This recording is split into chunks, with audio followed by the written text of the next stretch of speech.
Hello, hello, nous sommes sur la fin du mois et j'espère que ça se passe bien dans ton confinement et que tu ne déprimes pas et que tu n'es pas sous l'oppression. Mais en tout cas, réalise que c'est une grâce si tu as la possibilité de m'entendre et de participer à ce programme journalier qui permet d'être édifié, fortifié et qui te permettra de grandir en maturité pendant ce temps de confinement ou de revoir certaines bases, certaines façons de faire que tu avais avec Dieu. Ok, aujourd'hui, la Bible nous dit en Jean 1,7, si nous marchons dans la lumière, comme il est lui-même dans la lumière, nous sommes mutuellement en communion. S'il y a un domaine que tu as ou que nous avons particulièrement négligé, nous en tant que croyants, c'est bien celui de nos relations les uns avec les autres. Je répète, nous avons tendance en tant que croyants à négliger nos relations les uns avec les autres. Nous ne tenons pas compte de ce que nous dit la Bible à plusieurs reprises et nous n'avons pas tenu compte de cela. Certains se sont tellement disputés et critiqués mutuellement qu'ils ont fait obstacle aux puissances que Dieu leur a données pour leur faire réussir dans le monde en fait. Réalise que la discorde, les incompréhensions, les disputes, les critiques provoquent des troubles dans le domaine spirituel. Je répète, les disputes, les critiques, la discorde provoquent des troubles dans le domaine spirituel. Elles ouvrent des portes au diable. Elles empêchent l'exaucement des prières et retiennent même les anges qui veulent agir en notre faveur. C'est pour cela que tu verras que Pierre demandait aux hommes mariés d'être attentionnés avec leur épouse et il leur disait « Montrez de la sagesse dans vos rapports avec votre femme comme avec un sexe plus faible physiquement.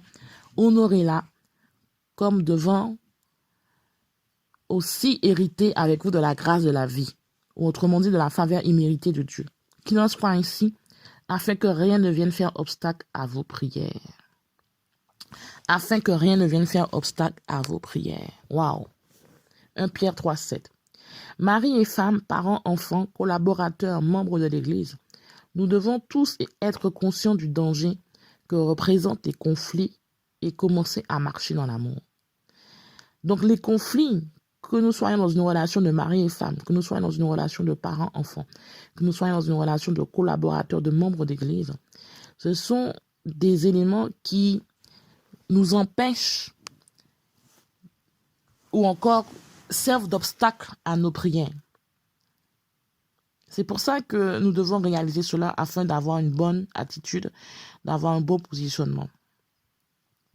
Il faut que tu répandes la lumière de la parole de Dieu dans tes relations avec les autres. Je répète, il faut que tu répandes la lumière de la parole de Dieu dans tes relations avec les autres. Reçois d'elle la révélation, reçois de la parole la révélation que tu appartiens à la même famille, à la famille de Dieu. Reconnais qu'il n'y a qu'un seul corps et qu'un seul esprit. Et efforce-toi de conserver l'unité de l'esprit par le lien de la paix.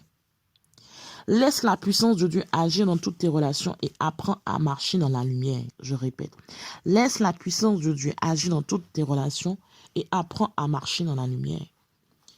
Tu appartiens à la famille de Dieu. Si réellement tu reconnais que tu fais partie d'un seul corps, tu appartiens à la famille de Dieu et que tu es un seul esprit, tu dois conserver l'unité de l'esprit par le lien de la paix. Et tu dois agir. Laisse la puissance de Dieu agir dans tes relations. Ne laisse aucune discorde, aucune incompréhension, aucun discours, aucune critique venir être un obstacle à tes prières. C'est très, très, très important.